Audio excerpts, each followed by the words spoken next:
Messi arranhou a sua história no Barcelona mesmo ficando? O meu top 5 do prêmio The Best dessa temporada que acabou agora. Então é o seguinte, aquele exercício de imaginação e puro chute, né? Ah, essa é fácil, rápida e tá na ponta da língua. É a reta final da Copa Melhor de 10. Quem vai encarar André Henning na semifinal? VSR ou Bolívia? E vocês já sabem como que funciona. É só conferir as respostas, ver com quem você concordou mais e votar. Se você estiver vendo no Facebook ou no Instagram, é só curtir o comentário que o seu voto é computado. Já no YouTube, você entra no canal, vai até a aba Comunidade e vota na enquete. Bora pro duelo! O meu top 5 do prêmio The Best dessa temporada que acabou agora. Rapaz, difícil, hein? Aliás, todas as perguntas aqui são muito difíceis, mas vamos lá. Ficaria assim: quinto lugar, Messi. Quarto lugar, De Bruyne. Terceiro lugar, Neymar. Segundo lugar, que eu acho que é muito justo, até pela forma como ele jogou nessa temporada, impactou nos jogos, voltou a jogar num grande nível, Manuel Neuer. E na primeira posição, The Best na última temporada, na minha visão, Lewandowski. Bom, foi uma lista difícil de fazer. No quinto lugar eu colocaria o Henderson, capitão do Liverpool, jogou demais na Premier League, regular, homogêneo, joga muito com o Liverpool com esse título aí que ganhou com o pé nas costas. Em quarto lugar eu poderia deixar de fora o Cristiano Ronaldo, né, ganhou o terceiro título pela Juventus, metendo gol até na derrota pro Lyon na Champions, ele brocou, fez a parte dele. Em terceiro, De Bruyne, né, por ser um jogador incrível, completo, que todo jogador que me dá entrevista fala, que é impressionante o que esse cara joga de bola, e esse ano foi muito bem. O Neymar em segundo, porque levar o PSG pra uma final de Champions, acho que é um feito de tanto, e o futebol dele evoluiu muito, eu acho que merecia aí a vice-liderança. E o primeiro é o Leva, né? Bayern campeão, Lewandowski fazendo gol a rodo, então esse ano o Leva leva. Sugestão do João Alexandre, ele quer que eu diga qual é a maior humilhação que um grande clube brasileiro sofreu do seu maior rival. Bom, pra falar de humilhação, a gente tem vários aqui, eu não quero recorrer às antigas, daquela década de 40, que teve 8x0, 10x1, essas coisas. Vamos falar de coisas um pouco mais recentes, né? A gente poderia falar do Grêmio 5x0 no Inter, 6x1 do Corinthians com o time reserva na última rodada contra o São Paulo, 7x1 também do Corinthians no Santos, tem alguns aí, mas eu fico com o do Cruzeiro 6, Galo 1, em 4 de dezembro de 2011, né, porque o Cruzeiro podia cair e ia ter um jogo contra o seu grande rival Atlético, foi lá e meteu 6x1, então não tem como ser diferente por todo esse contexto, né, além da rivalidade que tem entre esses dois clubes. Eu acho esse contexto de, vai cair, vamos rebaixar os caras, aí vai lá e toma de 6x1, eu acho que realmente fico com essa. Rapaz, essa pergunta aqui eu tive que pensar muito, lembrar muito, e depois de eliminar várias eu fiquei com duas opções. A primeira é o 6x1 que o Corinthians deu no São Paulo com o time reserva no Brasileiro de 2015. Mas vai vencer, pra mim a maior humilhação, outro 6x1. O 6x1 do Cruzeiro no Atlético Mineiro na última rodada do Brasileirão de 2011. Maior goleada da história do Cruzeiro sobre o Galo, com um detalhe: o Galo tinha a chance de rebaixar o Cruzeiro pela primeira vez e tomou 6x1. Messi arranhou a sua história no Barcelona mesmo ficando? Pra mim, não. Eu acho que isso não interfere, não mancha, não arranha em nada a excepcional história do Messi com a camisa do Barcelona. Primeiro porque o contrato foi feito com essa finalidade. O contrato permitia que o Messi quisesse sair em algum momento. Então a lógica do contrato era essa. E em segundo lugar, não arranha pelo motivo que ele ficou. Ele disse que não saiu porque não queria entrar na justiça contra o Barcelona. Então por esses dois fatores, eu acho que em nada mancha, em nada arranha a história do Messi no Camp Nou. Acho que assim, o Barcelona teria que ter muito mais história pro Messi arranhar, porque ele praticamente construiu 50% da história do Barcelona. Então eu acho que não. Eu acho que apesar de ter, né, na seleção argentina ele falou, não jogo mais, ele voltou atrás, aí ele manifestou a vontade de sair, não vai sair pelos motivos e tal. Eu acho que quem arranha a história do clube não é o maior jogador desse clube, né, da história desse clube, sim dirigentes corruptos, né, má administração, e aí que acaba culminando numa acachapante humilhante goleada de 8x2. Então assim, não, o Messi não arranha nada. O que eu mudaria nos estaduais para melhorar o futebol brasileiro? Eu já quis matar os estaduais, eu já quis enterrar os estaduais. estaduais, já tive raiva dos estaduais, já gostei dos estaduais, mas hoje eu tenho uma opinião muito clara, eu acho que a única solução para deixar legal, uma coisa mais enxuta no formato de mata-mata. Então faz igual a Copa da Liga da Inglaterra, por exemplo. Pega lá os times, faz um campeonato que em menos de um mês você já resolve. Eu acho que pode ganhar emoção e aí o pessoal volta a curtir. Eu acho que mata-mata, ainda mais depois da Champions que aconteceu, a gente sabe que é um formatinho que resolve na emoção, né? Então, estadual no mata-mata, a única solução. Vote em mim, Olival.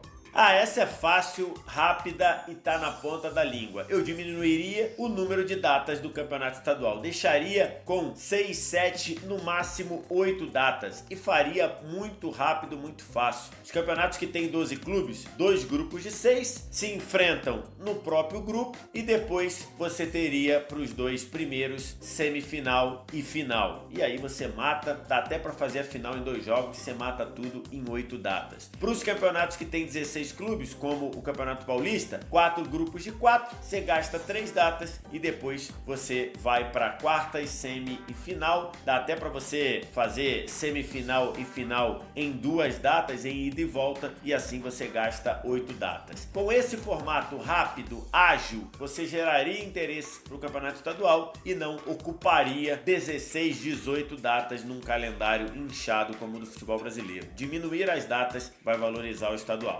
Sugestão do Luiz Cerqueira, escale o Brasil para a Copa de 2022. Aí explica aqui, ó. Estamos longe, mas é para tentar projetar mesmo. Exemplo, acha que alguém vai evoluir muito e chegar voando? Escala. Acha que alguém vai estar muito velho e mal? Tira. Eu vou escalar o time titular, bolei a cabeça, acho que não vai fugir muito disso não. Vamos lá. Goleiro, acho que vai se manter o Alisson, excepcional goleiro. Lateral direito é um problema, não vejo o Daniel Alves chegando com gás para ser lateral direito, então eu acho que vai sobrar pro Emerson, revelado pelo Galo, que pertence ao Barcelona, emprestado ao Betis. Dupla de zaga, Marquinhos e Felipe, agora no Atlético de Madrid. Lateral esquerdo, acho que esse, Renan Lodge. Meio campo, Casimiro e Bruno Guimarães, dupla excepcional. Do meio pra frente, na direita, acho que vai Rodrigo. Por dentro, Neymar. Na esquerda, acho que pinta Gabriel Jesus. E no ataque, não acho que chegue Firmino, acho que vai o Pedro, revelado pelo Fluminense, que está emprestado pela Fiorentina ao Flamengo.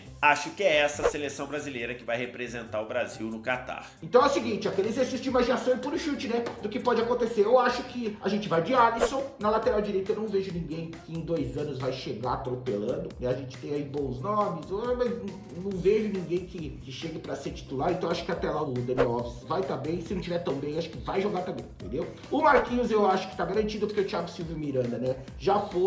E eu acredito numa evolução do Rodrigo Caio, né? Tem o Militão também que tá na reserva, mas assim, eu apostaria no Rodrigo Caio, de repente, se ele continuar jogando bem no Flamengo, ou se for para algum time da Europa, quem sabe. E na lateral esquerda eu não vejo ninguém além do Lodge. No meio, o Casimiro eu acho que ainda tá garantido. O Bruno Guimarães, que tá só voando, cada vez melhor, eu acho que também vai chegar muito bem em 2022. E eu apostaria no Gerson. Você fala, por que o Gerson e tal? Porque eu acho que é o cara que marca, dá lançamento, dá enfiada de bola, chuta bem de fora da área, chega como meia também, já jogou nessa posição e tal. Eu torço e quero que o Gerson vá. E na frente, nem Firmino e Jesus. Por quê? Porque eu acho que o Tite gosta e eu acho que eles estão bem. O Jesus e o Firmino fizeram um bom campeonato e o Ney é o Ney. Qual o rebaixamento mais injusto, e esse injusto aí, entre aspas, da história do Campeonato Brasileiro? É meio estranho, né? A gente falar de injustiça e rebaixamento num campeonato que tem 38 rodadas e o time tem que fazer força, tem que caprichar, tem que querer muito ser rebaixado pra ser rebaixado, né? Então, geralmente, é muito bem rebaixado. Mas eu acho que não tem como não falar da Lusa no Brasileirão de 2013, né? Que chegou na última rodada, tava em 13º, tinha metido até um 4-0 no Corinthians, que era campeão mundial.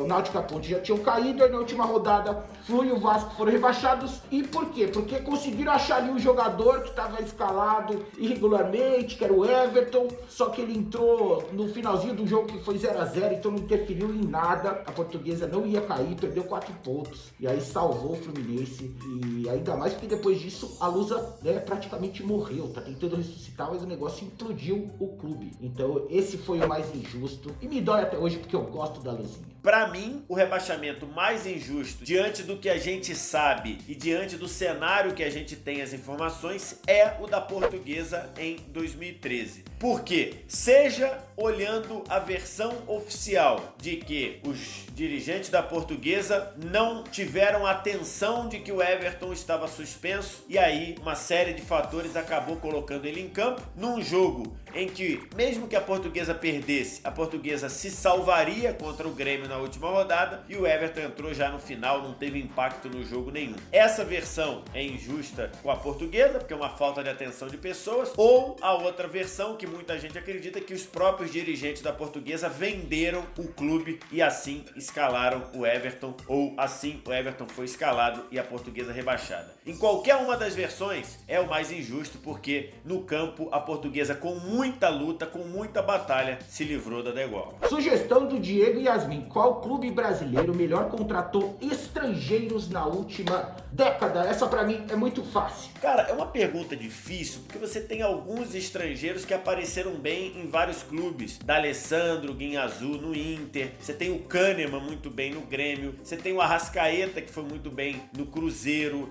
mas outros já não foram tão bem assim, ou não deixaram tanta saudade. O Balbuena fez um campeonato espetacular pelo Corinthians. Então, na última década, o Gustavo Gomes do Palmeiras. Se você considerar a última década, eu acho que é o Flamengo, cara. O Flamengo é mais pro fim da década, tá? Porque antes o Flamengo errou muito estrangeiro. Mas pro fim da década, o Flamengo contratou Cueja, que virou ídolo da torcida, contratou o Arrascaeta, importantíssimo em 2019 e em parte 2020, o Pablo Mari, que foi um acerto fenomenal, ninguém aqui no Brasil conhecia praticamente, e claro, o Jorge Jesus. Então, acho que a resposta é Flamengo, mas você tem outros clubes que contrataram bem estrangeiros, mas eu vou ficar com o Flamengo.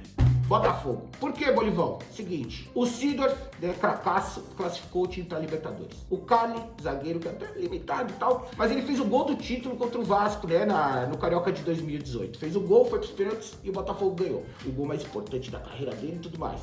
O Louco Abreu, 2010, cavadinha contra o Flamengo, Taça Rio e título antecipado do Carioca. O Gatito, até hoje, cansa de salvar o Botafogo. Dos melhores goleiros aí. O Botafogo tem excelentes goleiros, né? Sempre teve. Só que o Gatito tá muito bem. E agora tem o Roda e o Calu aí, né? Então acho que pra fazer a diferença, gringos que fizeram a diferença pra um clube como o Botafogo, eu acho que não tem nenhum, né? A gente tem grandes gringos aí em vários times, mas assim, a quantidade, né, de gringos do Botafogo que fizeram a diferença, acho que ganha.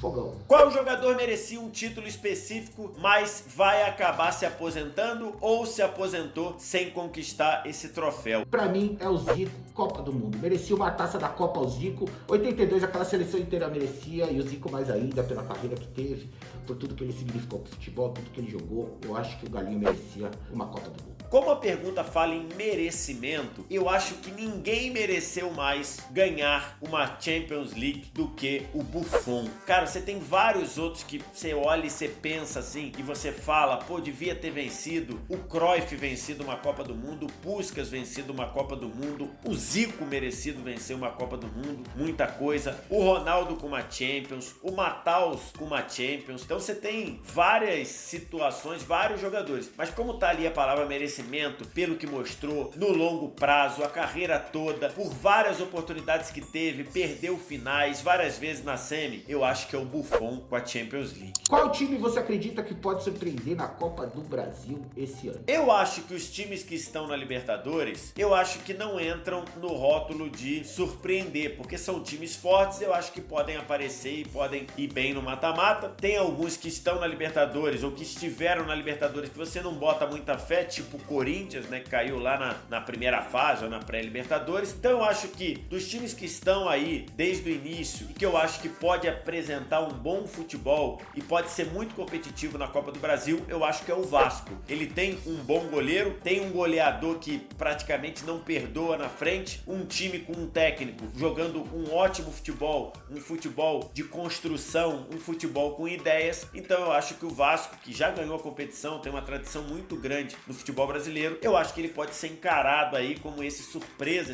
entre aspas, na Copa do Brasil. Pode surpreender, então que já tira os times que normalmente são favoritos, que já ganharam vários. O Corinthians ganhou, o Cruzeiro é o maior campeão, o Palmeiras tem o time, o Flamengo. Eu acho que a gente surpreender, eu acho que pode ser o Vascão. A Copa do Brasil costuma reservar aí algumas surpresas, né? E como o Vasco tá com o time encaixado, harmonizado, quem sabe essa harmonização aí renda. Eu acho que o Vasco pode fazer uma campanha surpreendente. Eu não tô nem falando de título, mas pode surpreender sim. Sugestão do Gabriel Alcides, ele me pergunta qual a melhor mudança de escudo da história do futebol brasileiro. Ó, essas mudanças recentes assim do Atlético Paranaense, por exemplo, eu não gostei, tá? Meu gosto pessoal, não curti. A da Juventus também não curti, né? A gente viu grandes mudanças nos escudos aí ao longo da história, a evolução e tal. O do Cruzeiro, por exemplo, como era a Palestra Itália, era parecido com o do Palmeiras também, uma coisinha assim no losango com a vermelho, amarelo, verde e tal. E mudou bastante depois, mas é porque mudou de nome e tudo mais. Eu acho que a melhor mudança foi a do Fluminense, que no começo era cinza e branco. Bota aí o escudo do Flu de 1902. É um escudo que foi feito no paintbrush, mesmo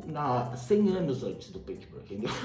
Foi feito parece que foi um trabalho muito mal feito, que o cara dividiu um bagulho cinza e pôs umas letrinhas ali. E aí depois já veio com um escudo muito mais próximo do que é hoje. Então acho que essa foi a melhor mudança aí, foi um upgrade considerável. Eu fui dar uma olhada ali, né? Você tem alguns escudos que foram mudando pouco ao longo do tempo. Você tem alguns que mudaram muito e, por exemplo, o Palmeiras lá atrás, e aí tem outras questões, tem a questão da mudança do nome de Palestra Itália para Palmeiras e tudo. Então o escudo mudou bastante. Mais recentemente, o escudo do Atlético Paranaense, que mudou drasticamente, até num conceito de modernismo, de algo moderno, algo novo. Mas como a pergunta é melhor, aí eu vou responder pensando no escudo que eu acho o mais bonito e o mais perfeito do futebol brasileiro, que é o escudo do Botafogo. O escudo do Botafogo, ele tinha um formato parecido com o atual, mas com as letras estilizadas ali de Botafogo de Futebol e Regatas. E depois mudou para um escudo com um formato parecido e só a estrela solitária, que pra mim é o escudo mais bonito do futebol brasileiro. Ai,